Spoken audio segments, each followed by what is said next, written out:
if we take menopause as an example, I think there's a lot of catastrophizing currently.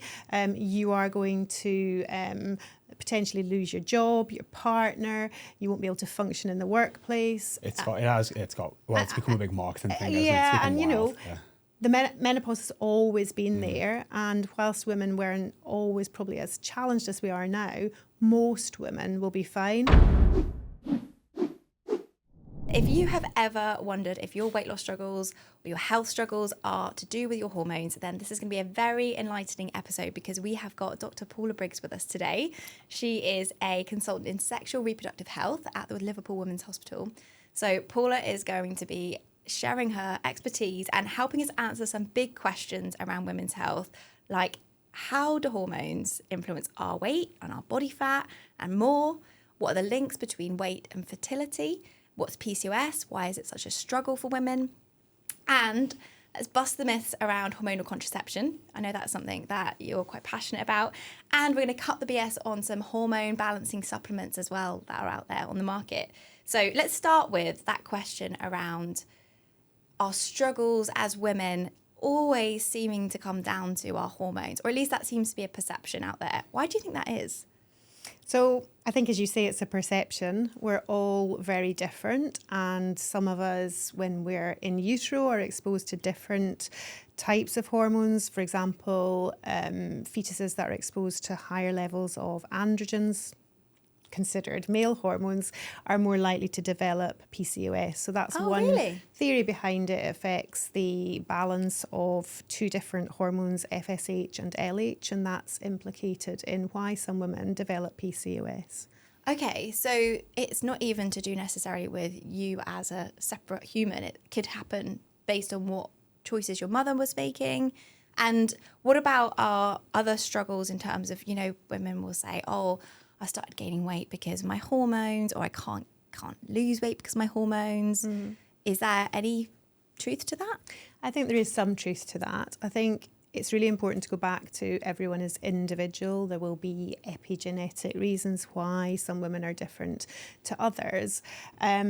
And I think for women, say with PCOS, when they're younger, they naturally exercise more. And it's a very subtle difference as you move from your teens into your 20s about, I suppose, calorie intake and also what you expend. And I think when you think about what you do in school, because you have to do it, you then move into the workplace and it's just not the same. So I think it's also very easy, isn't it, to blame hormones for everything, and very difficult for lots of people to lose weight. So kind of any excuse, I think, is helpful. And that's not belittling how people feel. I think it's really important to acknowledge, for example, women with PCOS find it much more difficult to lose weight. So they might have to try 3 times as hard as you would to lose the same amount of weight. And that's really, really difficult. Yeah. And why is that? Like, why would someone have to try 3 times so harder? They're genetically predisposed, and also obviously those other influencing factors to have a higher body mass index. And some of that will date back to times when there was insufficient food supply. So those women are more likely to survive in famine. Now we just don't have that currently. It's a very new issue, isn't it? It is. In the time that people have been here, it's a very new issue for us to be facing. And so the slim people wouldn't survive, whereas the women with PCOS would. And, I don't really know why that is, but I think that is the rationale behind the difficulties that they experience losing weight. And there are other things to do with a kind of vicious cycle. So if your weight increases and you become insulin resistant, that acts as a kind of multiplier. So insulin perpetuates the whole problem. And I think that highlights the reason why weight loss is so important for women with PCOS who are overweight. Now, not all women with PCOS are overweight, but I think it is a significant issue for many women with PCOS. Yeah. It's quite a double-edged sword as well, isn't it? Because with PCOS, it's harder to lose weight, but if you lose weight, it can help with some of the symptoms. It absolutely can, yeah. So what are the most common symptoms that people experience with PCOS? Yeah. women with PCOS, and it's a funny terminology, so polycystic ovarian syndrome, you would think that these are cystic ovaries, but actually they're unruptured follicles. So these are little follicles with eggs that are kind of arrested in development. They don't produce an egg, and because they don't produce an egg, the woman would not necessarily experience periods. So basically what's happening with her bleeding is reflecting what's happening with her ovaries. And some women will have very infrequent bleeding, but when it happens, it can be extremely heavy. So that's problematic in itself, and no woman really should have to tolerate any bleeding. I think there's a real kind of desire to be normal, but what's normal? Historically, women were pregnant, breastfeeding, or perhaps they died younger, but the number of cycles that women have currently is not necessarily healthy. Heavy bleeding makes you anemic, it can cause iron deficiency, and all that can be linked to depression. So again, it's that kind of vicious cycle. And I think anything that we can do to promote kind of normalisation and to be, I think, much more positive about our hormones rather than using them to blame stuff or, you know, as an excuse for other things. Yeah, I think that's a really interesting angle. I listened to Your Brain on Birth Control a couple of years ago, and that was the first time I heard that concept of, well, women, you know, hundreds of years ago would have, from the age of 14, 15, been pregnant or breastfeeding, and maybe had like 20 cycles in her life. And we are now, you know, all the way through to your 30s, maybe you don't have a baby and you're continually having a period every month. It's a very different experience. It's becoming really normal. I think we've just gone past the point of there's over, I think 50% of women over 30 have not got kids. Oh, really? Yeah. In the UK? Yeah, so it's becoming aging up in terms of... Well, I mean, before we go on to talk about PCOS again, I think it is important to say there is never a good time or a right time to have children, and women are leaving it later and later, and then, you know, they may desire a baby in their kind of early to mid 40s when it's much more difficult to conceive. So fertility will start to decline from about the age of 37 onwards. And unless somebody actually talks to you about that and says, you know, there isn't necessarily ever going to be a time when everything in your life is perfect, then that opportunity may be lost. And then, you know, the person is into a whole kind of range of fertility investigations and treatments, which are not pleasant. And I think... And not cheap. No, not cheap. So it would be really nice to shift the focus to well-being, health, prevention. So the other thing I was going to say, for those, you know, PCOS is basically linked to higher levels of androgens, which are classically thought of as male hormones, but female ovaries and adrenal glands also produce androgens. So is that things like testosterone? Yeah, testosterone mainly. And if you've got too much testosterone as a woman, you might get acne, you might get hirsutism. We've already mentioned hairy face. We've already mentioned about infrequent ovulation, so that can affect fertility. So normally I would say to somebody with PCOS, now, well, let's just go back to the diagnosis. They might be told they've got polycystic ovaries. It doesn't mean they've got polycystic ovarian syndrome. That's based on something called the Rotterdam criteria, where normally women would have that typical appearance of the ovary on ultrasound. It's like a little kind of... So that'd be a great... How are people typically diagnosed with so a lot of women are diagnosed based on ultrasound alone, and that's not an accurate way to make the diagnosis. For example, teenagers have that polycystic pattern. It's just how their ovaries appear. If you give women androgens, the appearance of their ovary on ultrasound will change. So that's one part of the criteria. Then infrequent bleeding, reflecting infrequent ovulation, and generally speaking I use symptoms rather than blood tests. So symptoms of excess androgens, the hirsutism, which is generally a sort of hair on the face, but it could be all over, and acne. And so when it comes to treating that, I would like to know what the problem for the patient is. Is it that she wants to conceive?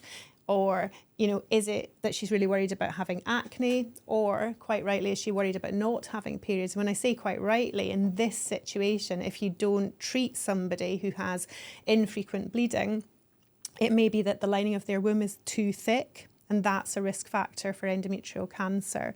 And endometrial cancer and obesity are very closely linked. So as the problems with obesity have increased, then we've seen more women who've got endometrial hyperplasia, which is a risk factor for endometrial cancer. So treating that underlying cause in those women who have issues with their body mass index is really, really important.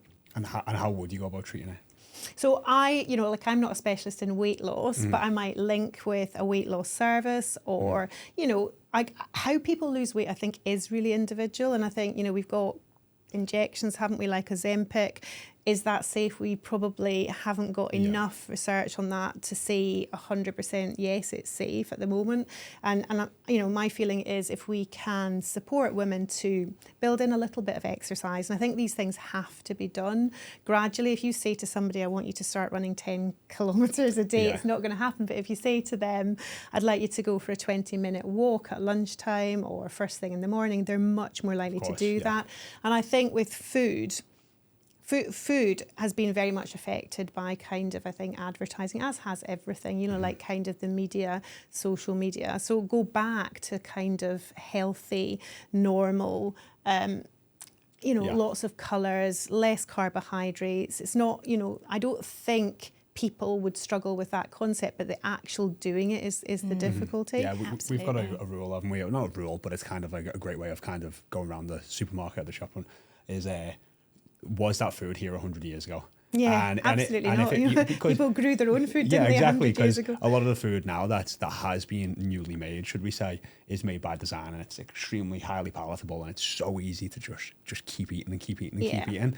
So if you can kind of strip it back, through that lens of like, if most of my diet, most of the foods were here 100 years ago, it kind of makes it much easier to make some of those choices around what should be in your shopping trolley. Absolutely. And I think we also may need to build in psychological support, whether that's psychology or counselling, because some overeating is linked to underlying emotional problems, and that, without addressing those issues, I think sometimes it's really difficult for people to remain focused. Absolutely. Yeah. One of the things that we really focus on actually with our coaching is looking at the mindset as well as the nutrition and the fitness, because if you don't tackle that foundation, you could only stick at those other two things for so long, and then you fall back to habits that you've had.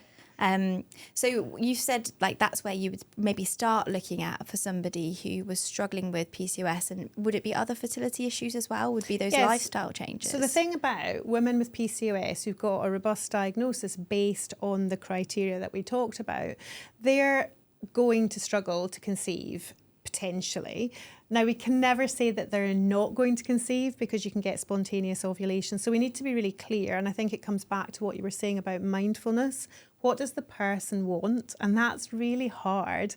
If you think about, do you want a baby or do you not want a baby? It's actually really difficult to answer that question. So it's probably the most difficult question that people should be asking themselves. And what we see all the time is women who aren't really trying, but they're aren't really not trying either. So if it happens, it happens. Now, like, that's the biggest thing in your life that's ever going to happen to you. So I think we need to move towards active decision making.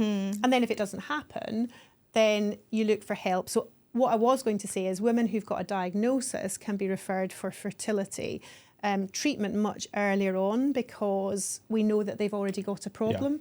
And then they would have the normal investigations. They always investigate both partners, and actually it's surprising how often it's a dual problem, which makes it, I think, in many ways easier. But women who've got, for example, PCOS respond really well to ovulation induction with drugs which are taken orally, like clomiphene and letrozole. So there are ways of making those arrested follicles produce an egg, and actually we have to be really careful that we don't overstimulate those women. That can cause pelvic pain, and actually it can be a really significant problem. I've just recently, and I got Steph's permission if I could even talk about this, had this very recent conversation because we were like, hey, one day we'd like to have 3 kids. We're both 1 of 4. And we were basically planning out, because both of our mums had their last kid at 40. Like, oh, we can maybe map it around that every 2 or 3 years. We can wait till you're 34 before we start. And with the conversation kind of came up, I was like, what if we do start then, and then we're having issues, and that could go on because you're meant to try for a year, I think, before you could technically you're saying you're having issues. Or even maybe 2 years, I think. Yeah, so then you're 35, 36, and you've got other treatments, and now all of a sudden the clock's ticking fast around this huge thing that you want in your life. Yeah. So we and were just also, you know, the difficulty of having a healthy egg at that age as well. Yeah.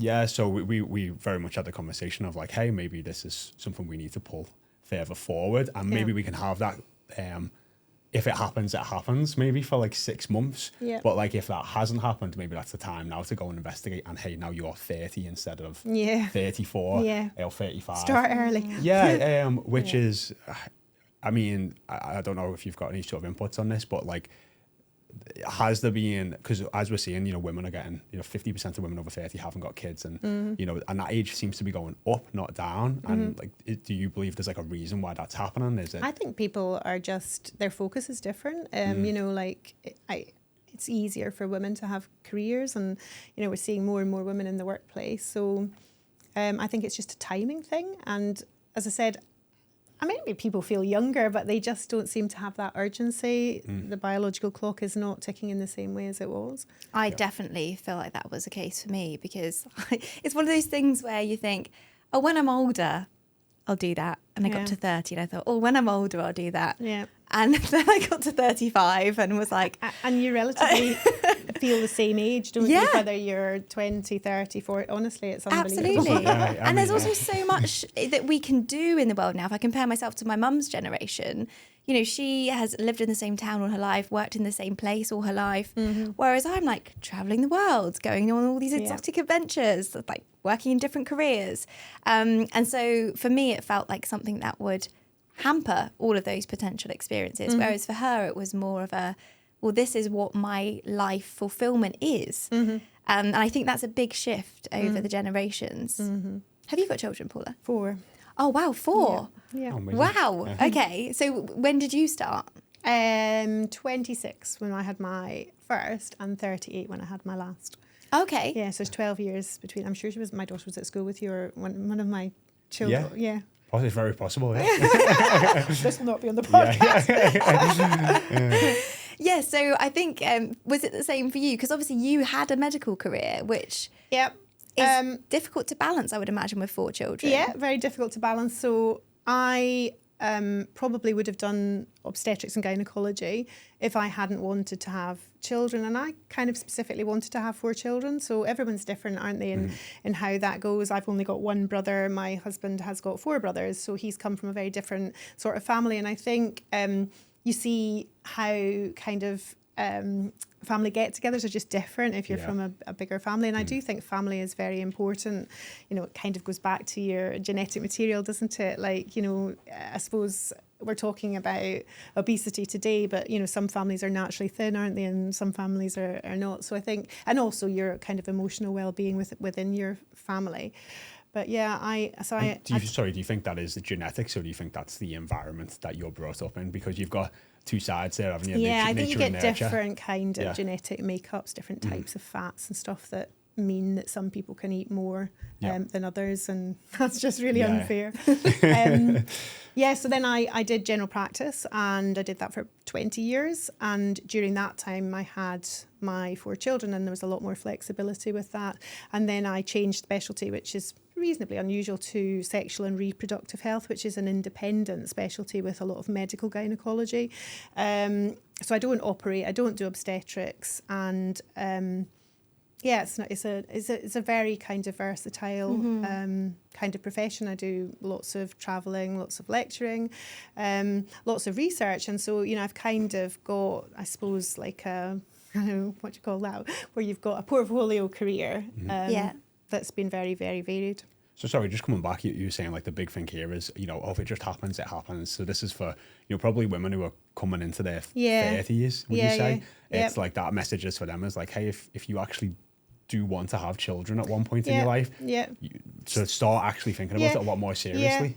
And, you know, I would hate anyone to think that I was saying they must have a baby now. They have to have a baby when it's right for them, or a pregnancy when it's right for them. But I think it's thinking about all the different consequences. What am I going to feel like next year if I decide to become pregnant and it's not happening? And the more time you give yourself, the better.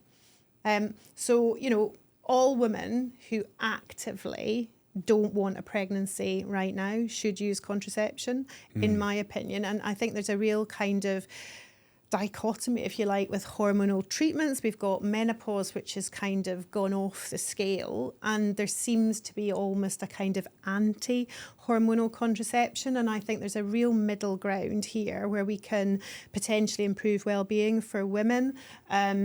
Intrauterine devices with a hormonal core come in different strengths. They're fit and forget, and everyone's focus is on the fitting's going to be a complete nightmare. But for, the vast majority of women, whilst it's not something you'd look forward to, it's absolutely fine. It completely puts you in the driving seat. I mean, no contraceptive method is 100%, but you want something that's about 99.9% effective. Which they are, aren't they? They are very, very effective. And I think that's one of the big things that's a draw. But then there is this backlash at the moment. I feel like all over social media, there's people who aren't necessarily doctors or medical professionals listing off all these reasons why they have personally decided to stop taking hormonal contraception, which is fine. Yeah. But then I think that's becoming kind of the mainstream message, and it's not necessarily balanced by people like yourself sharing the positives. Yeah. So, look, I think you can do so much with hormones. I think you can control bleeding, you can control fertility, that reduces the risk of ectopic pregnancy, plus there are added non-contraceptive benefits like a beneficial effect on skin, on mood potentially, a reduction in common gynecological problems like endometriosis can be managed with hormonal contraception. So we really need to shift that, and I think it is a little bit depressing actually that we've got the same people shouting about menopause and body identical hormones really kind of being very negative about synthetic hormones. We are so lucky to have synthetic hormones with, minimal adverse effects. And it's not just about the effect of hormone, it's about the whole person. So if we can, get somebody's bleeding under control that allows them to exercise regularly, that has a huge benefit to that individual. Pros outweigh the cons. Yeah, completely. And I think everything, as you say, is kind of completely off balance with non-medical people judging, for example, pills that we've had for, probably since the mid-60s. There's nothing wrong with them. They've been around for a long time, and we have a real kind of understanding of those hormones. But there are newer pills coming to market talking about combined pills with fetal estrogen, which is much safer, we think, from the point of view of breast cancer and blood clots, so, common things that we would worry about with hormonal contraception. But I think the actual things that I hear being discussed as concerns are not the medical concerns like risks of breast cancer or stroke or whatever. It's I'm going to gain weight or my mood swings are going to be really bad. But when you go and look at the research, there doesn't seem to be any conclusive. No, there's not. And, I completely agree with you. I think we could line up 10 women, couldn't we? And with their own hormones, maybe one of those women would have really sort of cyclical mood problems, not just minimal, but that's having a significant impact on quality of life. So in addition to the other things I do, we at the Women's manage a large group of women who've got premenstrual disorders, and they're on a spectrum from what we would consider normal to, really severe mood-related symptoms linked with their menstrual cycle. So, kind of... It's huge. I've seen a few women, it's like... Yeah, then it's really, really difficult to manage because there's no licensed treatment for those women. So we have to use the hormonal options that we've got and tailor it best to their needs and to allow them to be able to have children, because actually in pregnancy these women are very well, but they tend to have much higher risks of postnatal depression. So it's absolute core premenstrual dysphoric disorder, which is one end of the spectrum, responds extremely well to chemical menopause. You take away the menstrual cycle and the patient is completely normal, apart from feeling menopausal. But for those women, the menopausal symptoms they experience are less awful than what they get. And, some of the women that we see are managed ultimately by removing their ovaries and their uterus. Wow. But that's got to be absolutely the last resort because you can't reverse that. I think it does pick up on the fact that we're all sensitive to hormonal changes. But for some women, it is just so extreme. And I think the they get through it because they know that they're going to feel better again, but it's like a kind of emotional roller coaster. Yeah, but then that fear that it's just going to come back. Yeah. You know, we've both actually worked with women with PMDD, haven't we? And it's especially when you're trying to juggle a family and look after yourself and you have to keep your routine because people are relying on you. Yeah. But you're battling yourself. It's really difficult. And I think a lot of women have got a mixed pattern. That again is almost even more difficult, because if you remove their reproductive cycle, they still have some symptoms which will never go with anything other than, I suppose, some form of therapy, or perhaps if they're suitable for antidepressant medication. But, I think it's important to mention that, because I hate women to think that they just needed their ovaries and uterus removed and everything would be fine. It doesn't always go like that. Mm-hmm.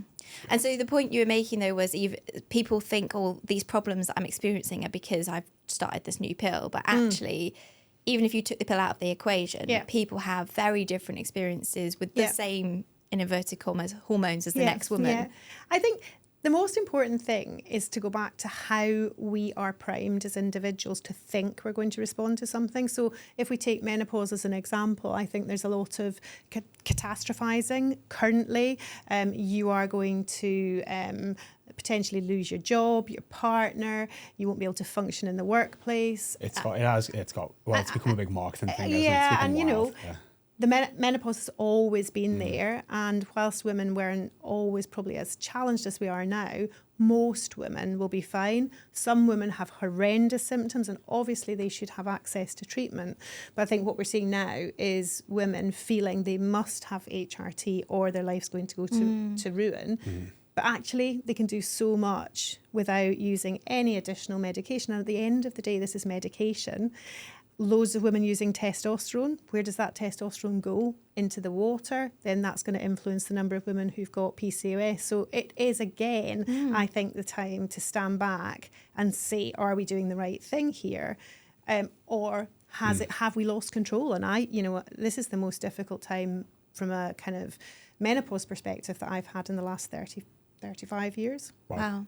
But we had your colleague, Dr. Anise Mukherjee, on a couple of weeks ago, and she was saying, actually, for many of these women, there are so many things that they can do. And you alluded to that just then. So what would you kind of advise someone's first line of defence almost to be? So, look, I think we're not very nice to ourselves, and I think it's really important that you give yourself space to think, read, do nice things, come look at the Tate, or go nice places, and also take the pressure off yourself.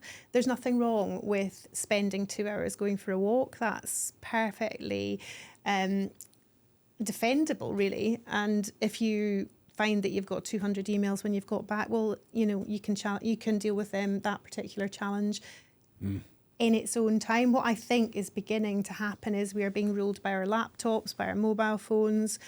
Loads of people being diagnosed with ADHD, and I'm sure some of them do have ADHD, but I think we're all overstimulated and probably overexposed to additives in food. And so what we're kind of talking about is taking a step back in time, I think. Go down to the beach and have a nice walk there, and a bit of fresh air and a bit of sunshine. That's vitamin D. It's good for your bones. It's good for your muscles. And accept, we cannot stay young forever. That's the other kind of message coming through. If you don't have HRT, you're going to start showing signs of aging. Well, what's wrong with that? There's nothing wrong with getting older. And in many ways, it's easier to be 60 than it is to be 30, probably, because you have that kind of life experience. Yeah, I actually have to say, the last couple of months, I've got a few girl crushes on menopausal women. But I've just met some really, really inspiring women in their 50s and 60s, and I just think, wow, like you've got so much to give and tell and share. Yeah. And like you say, if you fear aging and you want to hide yourself away, or you feel like I should stay in this phase of my life, you're not becoming that woman that other people look up to and think, gosh, you're so inspiring, I want to be like you. And it's not about the way they look or whatever. It's just that energy that shines out of them, because all of the ones that I'm talking about, they've really embodied it and owned it. And they've seen it as, well, they probably haven't even seen it as a next phase. They're just doing life. Yeah. And they haven't let it knock them off. Yeah, yeah. And I think, being social as well is really important, having people to talk to and making an effort maybe to make sure that you speak to people, because people are not speaking like they used to. They're texting, and that's probably not so good. And if we just, this is a kind of interesting take, you know, if your mother, say at age 50, is obsessing about her own menopause and you're 20, is your mother's focus so much on herself that there isn't what you need for you? And I do think that probably is happening as well, that people are, you know, becoming obsessed with life stages that actually, they might not be like a smooth ride, but they wouldn't be that bad. And it would have been probably nicer to go to the theatre with your daughter than to spend the evening applying shed loads of estrogel, for example.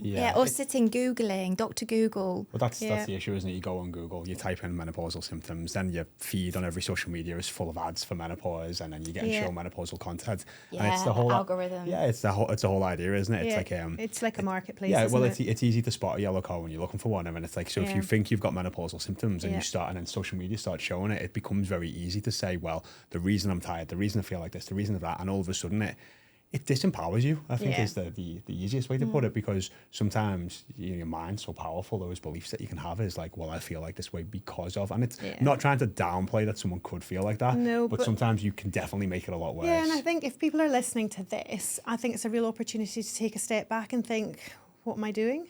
Why am I doing it? Whose idea was it that I did this? And, you know, everything in moderation is also fine. So if you're going to use a little bit of HRT, that's probably fine, depending on your circumstances, obviously. And the other thing with the kind of explosion of menopause, I think we're seeing women who've got hormone-dependent cancer who are confused, they're left behind, they fear they're missing out, but actually there's newer medication coming to market that would be suitable for them that doesn't put them at increased risk. So, you know, I think it is that kind of going back to nature a bit, looking after yourself, communicating, doing different things, all of that's really healthy. Ever wondered why losing weight seems so hard after you hit 30? You're not alone. At Body Smart, we specialise in helping women like you over the age of 30 to lose 30 to 60 pounds in less than 6 months, guaranteed. And that's without restrictive diets or endless hours in the gym. Our approach works because it's delivered through customised, direct, one-on-one coaching. Your coach will tailor a fully personalised plan that fits into your life, focusing on sustainable habits, not temporary fixes. On average, our clients lose 5 to 10 pounds a month, and that's not an outlier. That's what you can expect to achieve month in, month out. And yes, these results are guaranteed. Ready to see for yourself? Visit bodysmartfitness.com to apply. Remember, we're here exclusively for women over 30 who are serious about taking charge of their health. Apply at bodysmartfitness.com. Coming back to nature, I guess, as a whole, and the younger girls, I think my sisters, some of them went on birth control when they were like 14 for some skin issues. Why is there a medical intervention so young with birth control for like a lot of the women that I know in my life? And I think that's when I've looked at the social media stuff, the pushback is being, well, these doctors have just oversubscribed this at 14 and I've been on a pill since I was 15. I've been on it for 2 decades before I've decided to come off. What is the reason for so many women going on so young? The pill will inhibit ovulation, and instead of hormones then being up and down, you get stable hormones. So stable hormones are easier to cope with than cyclical hormones. And it depends on the circumstances. So if you're 14 and you're bleeding really heavily every month and you've got horrible acne, do you want to stay like that because that's natural? Or do you want to have some treatment that is not going to influence your weight or your long-term fertility? I mean, my rationale is with that situation, why suffer if you don't need to? Because if you've got horrible heavy periods and you're at school and you're kind of ending up in embarrassing situations or you're avoiding sport, then that has more of a detrimental effect than taking a pill, which, you know, the one thing I'd say about the pill is we've had, you know, the pill was introduced in the early 60s, so a lot of experience. And the thing about fertility is somebody might take the pill from the age of 14, say, to 34, and then decide to get pregnant. And if they struggle, they're as fertile at 34 as they would have been without the pill, but it doesn't mean that they're going to conceive straight away. But the automatic assumption is the pill made me infertile or subfertile. Just wanted to say that was my exact experience of the heavy periods and the doctor saying, well, just take this and it will all go away. And it is so common, I think. But what's interesting is in my late 20s, I thought, no, do you know what? I want to just let my body, I just want my body to be my body, and I just want a break. And when I stopped taking it, the heavy periods came back really bad, and it turns out I had endometriosis. So I do understand what you're saying, like, why suffer if you don't need to? But there was this underlying thing that then I didn't know what was happening or why, and it took like probably about 5 years to get to the bottom of it. So I do feel like there's a double-edged sword, because when somebody does get to the point where they think, oh, maybe we do want to try for a family, there's an unknown extra thing in the room. Yep, that's true. But do you want to hang on a diagnosis, or do you want to manage it as you would have done? So just say when you were 20-something, when you stopped taking the pill, and then, you know, your bleeding became worse, your pain became worse, presumably, and you then got investigated and given a diagnosis of endometriosis. Had you stayed on the pill and been bleed-free, you'd have had less problems longer term, potentially, because of the risk of adhesions with bleeding. So I think my message to women who have heavy, painful periods is endometriosis is common. You might have it, we might struggle to diagnose it, and the most important thing is that you remain as bleed-free as possible. But I kind of really know where you're coming from. People want a laparoscopy because they want a definite diagnosis. They want a what, sorry? A definite, you know, It's a camera test inside to look for deposits of the lining of the womb elsewhere. But I also think it then gave me the kind of path to go down to manage it in lifestyle ways. So looking at my exercise, my diet, reducing alcohol, managing my stress, all of those things. I don't even take anything more than like paracetamol now. And that's all I've changed. Well, I would say, look, we could all benefit from doing exactly what you did, irrespective of the diagnosis or not. I feel like it masks, sometimes maybe the pill masks things that would prompt people to change. In my experience, that gave me the kick. It's the same though with all the drugs. It's like, it's like my mum's just got on high blood pressure medication, and it's like, she could have made a bunch of lifestyle choices, but they probably wouldn't have worked, to be fair. She's better to take her blood pressure medication. but you know, like sometimes you know that is the case, isn't it? So like, it's for a lot of people, it's easier to take the medication than it is to make a lot of lifestyle changes. So to an extent, sometimes the medication it's the path of least resistance to an extent. I guess it comes back to what you were saying about looking at someone as a whole person, isn't it? Because in the grand scheme of my whole health, what was the biggest problem here, and what did I need to deal with at that point in time? And I guess when I was 14, that was the debilitating bleeding. Yeah. And don't you think if you don't bleed for 10 years, or you have minimal bleeding for 10 years, and you think, oh, actually, this isn't a problem anymore, so I'll stop the treatment, the pill, and then you almost don't expect it to come back again. That would be maybe the memory, the way I would have think. Yeah, well, also because I didn't really put two and two together that that would be a continuing experience. I thought maybe it was just because I was pubescent and it was that the beginning of everything sorting itself out, or I don't really know. So I suppose I'm saying you don't just take the pill and sit there and think, okay, I'm on the pill now, I can do what I like. You decide whether you want contraception, and you also look at your lifestyle. They go together. Yeah. And I guess if we talk about the end of that journey, where like people are coming off the pill maybe to have a child, well, it's not the end, the middle bit. What are the things that people struggle with? 'Cause I know you said, you know, there are struggles with fertility. You need to think about it. Clearly, if you know that you do want children, what are the biggest factors that you see affecting people's fertility? I think a lot of fertility problems are kind of unknown. So women might be having regular periods, absolutely no indication that there'll be a problem. She might have a completely normal body mass index, nothing wrong with her. And that's the most difficult thing to understand. Or, you know, she could have had, I don't know, burst appendix, blocked tubes. You know, there's lots and lots of different reasons why people would struggle to conceive. It could be that the male partner has no sperm or very few sperm, and so they would need specific types of fertility treatment. I think it's very varied. It'd be really difficult to put that into one specific category. So there's not kind of a general, if you're struggling to conceive, then try these 5 things. Well, I guess like what would make someone the most fertile? Because we could say like healthy BMI. Youth. So the young. Yeah, and it's much safer to conceive if you've got a normal body mass index, but women who have got a very unhealthy BMI also get pregnant very quickly. So it's quite difficult to categorize it like that. But youth is the thing. And if we take those two extreme ends of the spectrum, so teenagers would be the most fertile women. And then I think as women kind of get into their 40s, they think, oh, I'm past it now. That's a kind of concept. And we see lots of women who become pregnant and it's not planned pregnancy in their 40s and they've already got children, and I think that's a much more difficult situation to deal with because you've had... You're making me laugh because we always call my youngest sister a mistake. And, I'm sure that's gone down well. Yeah.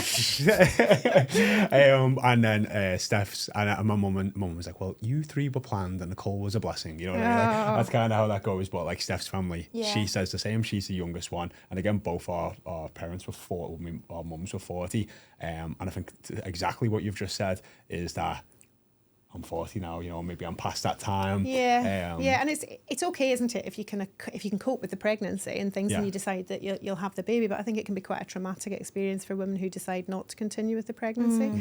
And also, just to point out, we have got listeners that aren't in the UK, and that isn't even a choice in some places, and that's a lot. Yeah, it's a lot. So, you know, the eldest woman I've seen become pregnant was 53. Wow. And I was just talking to somebody at the weekend, and they had just had a patient who actually had the baby at 53, natural conception. Wow. So we recommend contraception to the age of 55. And I had an interesting conversation with one of my colleagues the other day who said, how long do women need to carry on using contraception for? And I said to 55. And she went, oh, come on, that's ridiculous. Well, you know, it's to catch the outliers.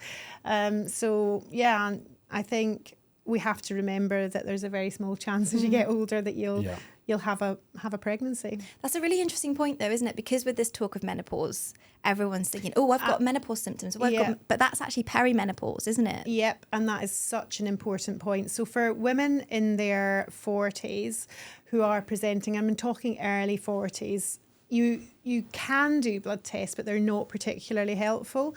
So you might do a blood test that says this patient is not perimenopausal, but she feels perimenopausal, but it's much better to use, if she's got acceptable criteria, a natural estrogen pill. They're the same as HRT. It's not ethinyl estradiol, which is in combined pills. It's estradiol, same as the ovaries produced, obviously made synthetically.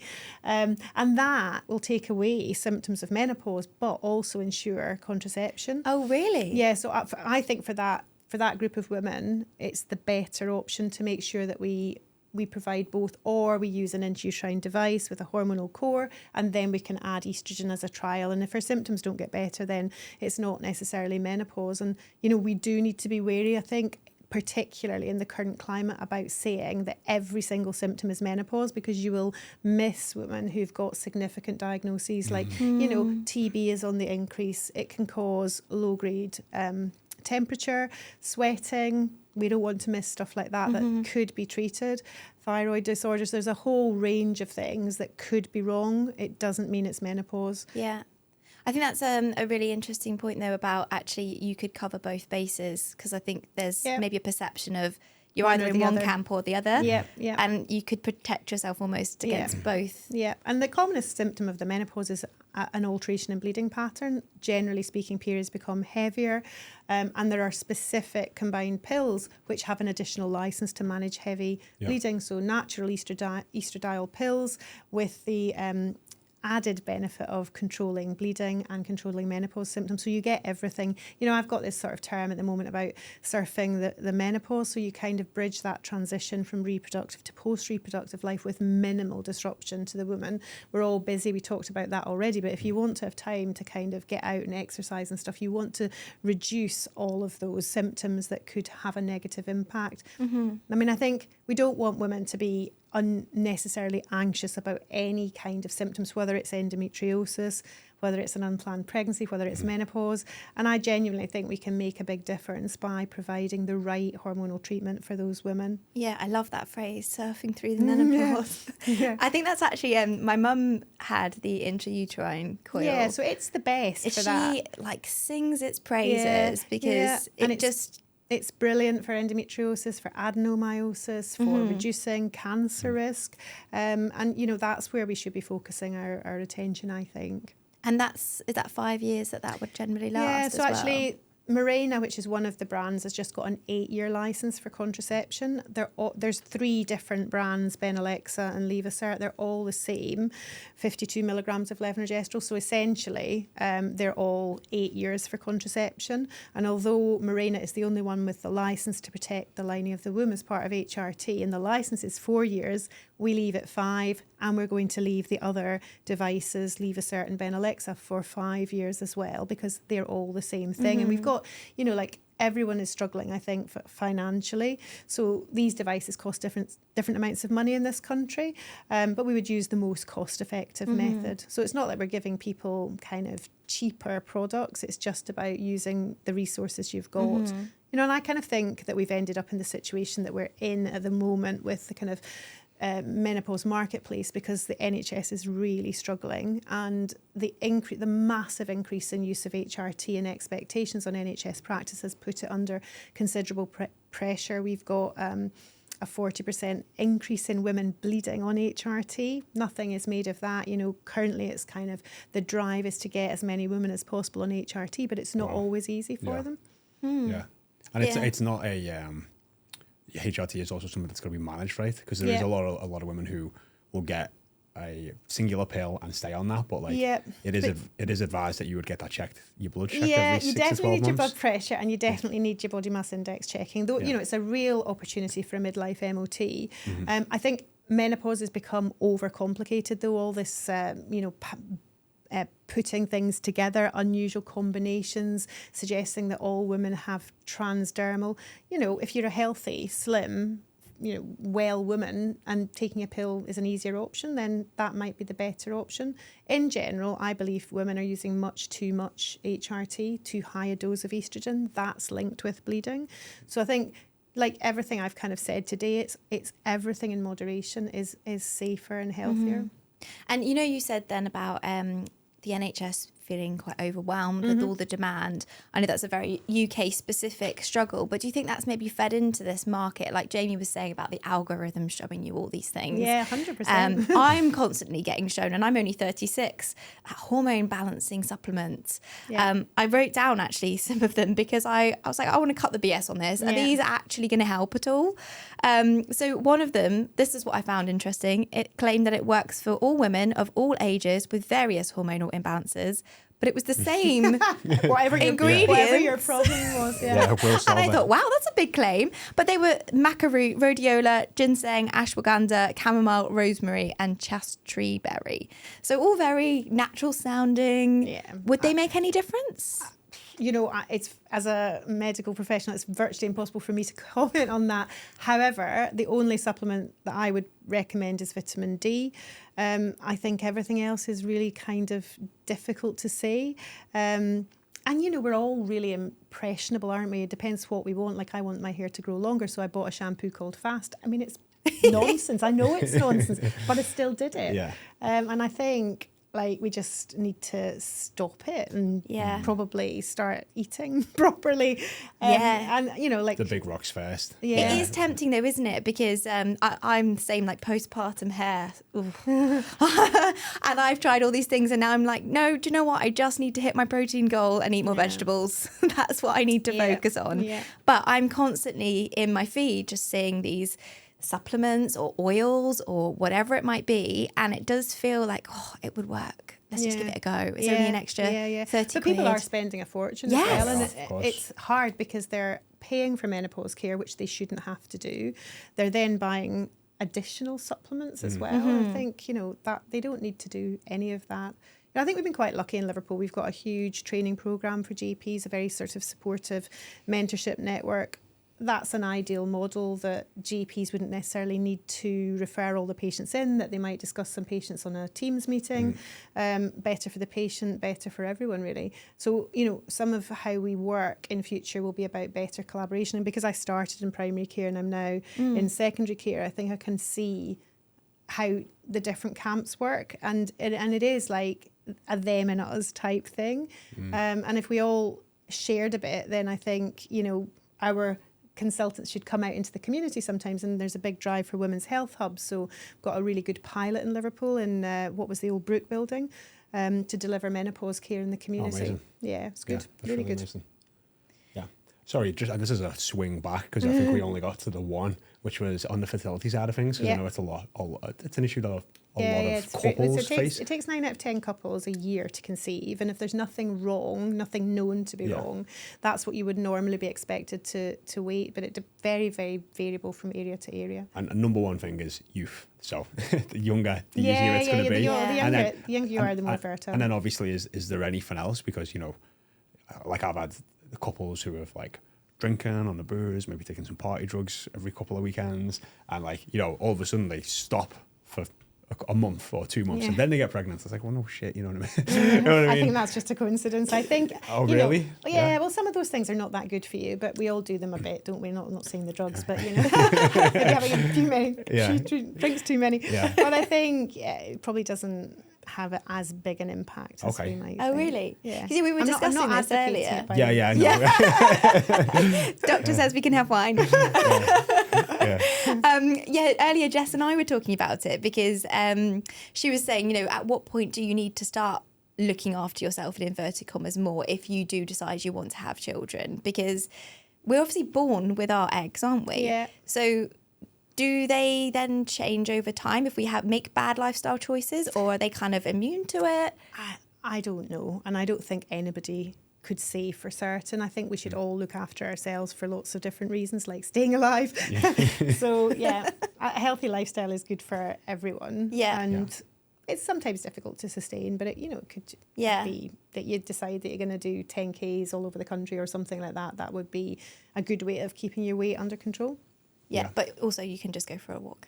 Just go for a walk and eat less.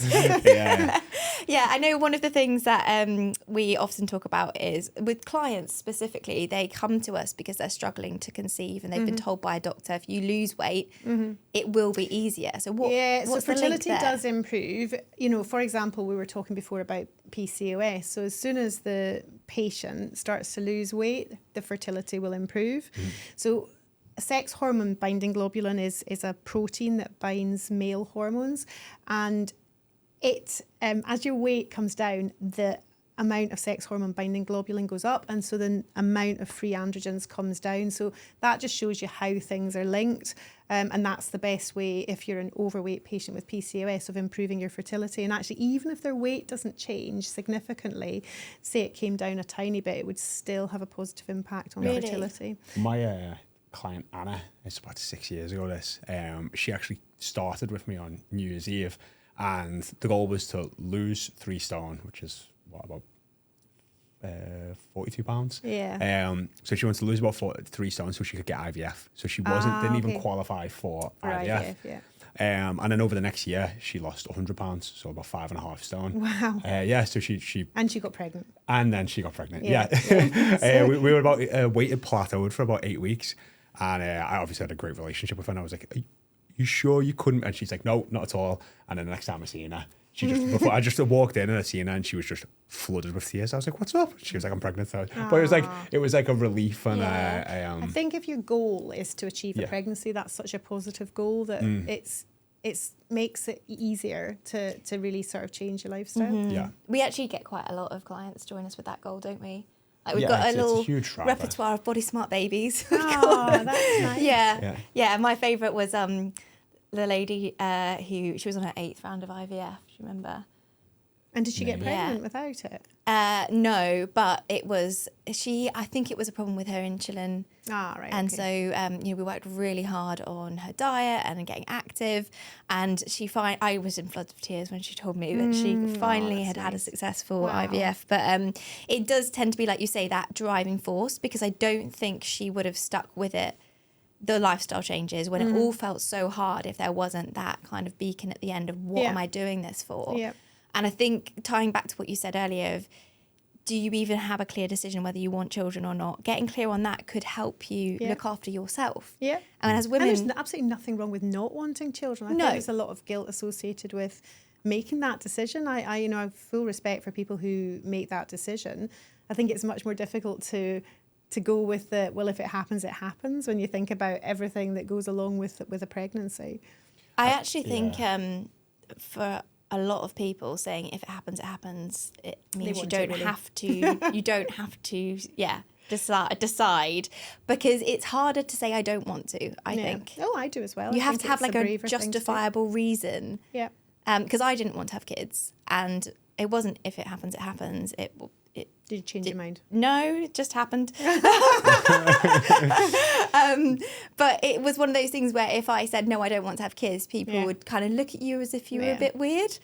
And if you just say, oh, well, you know, if it happens, it happens, no one really questions that, do they?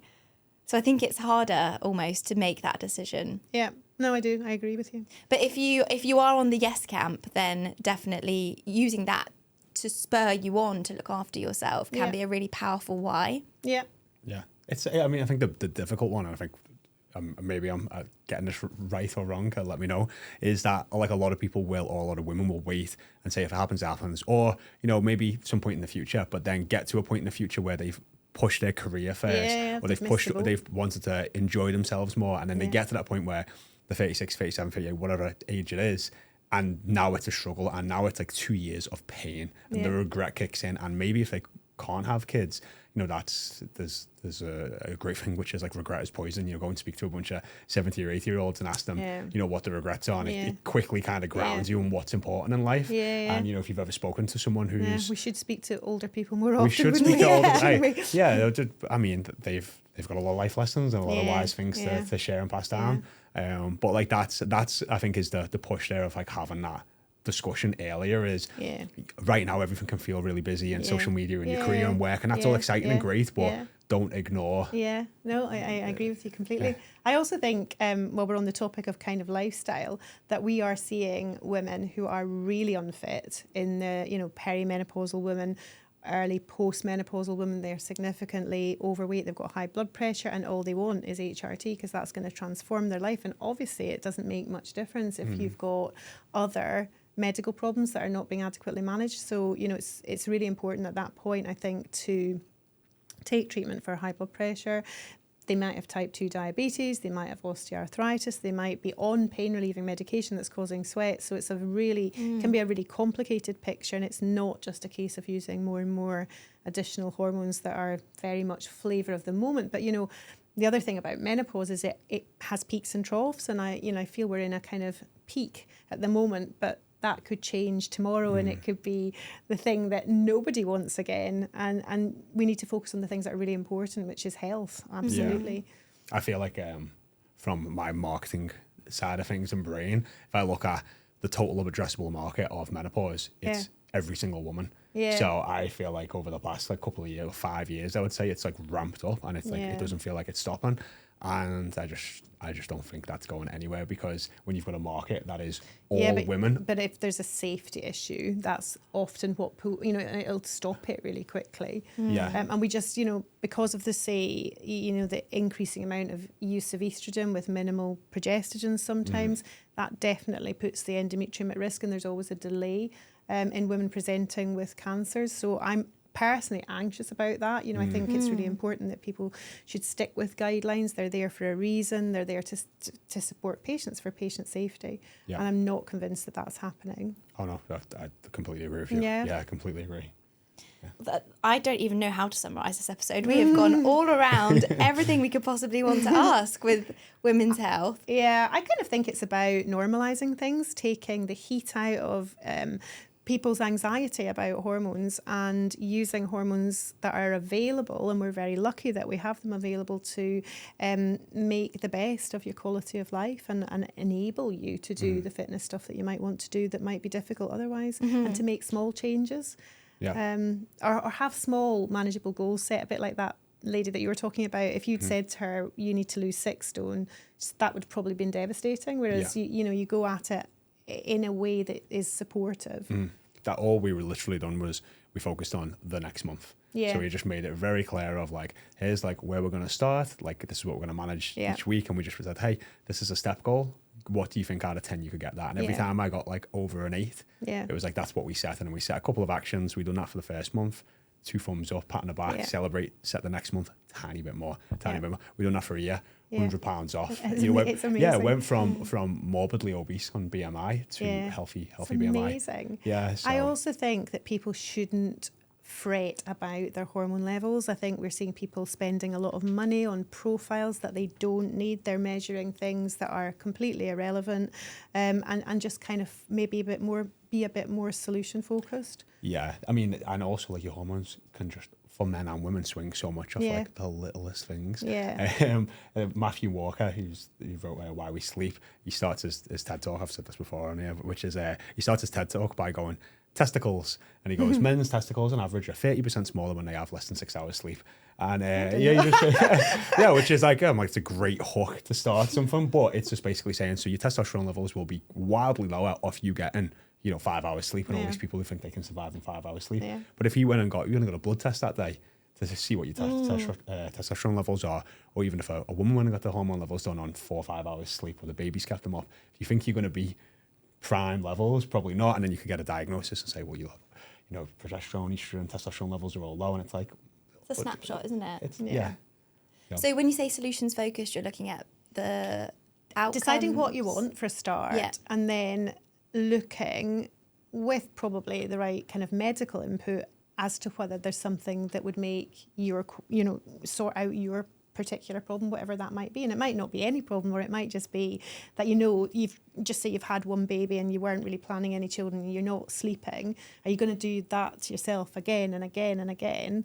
And I think it's more difficult to have children now. Like, see, you're one of 4, I've got 4 children, and that was manageable 30 years ago, but I'm not sure from a cost perspective whether I would be able to do that again now. No. Yeah. So it's about, I suppose, optimising everyone's chances. So, not just the person who's potentially having another baby, but the baby's chances as well. That's a really interesting perspective, actually. You are definitely saying, like, it seems to be very common now, like 1 to 2 kids in families. Yeah. And a lot of people I know who have got money are having more like 3, 4 kids. Yeah. And it's definitely coming down to like a financial element of... Well, even just to send your child to nursery now is it's insane. Prohibitively expensive, isn't it?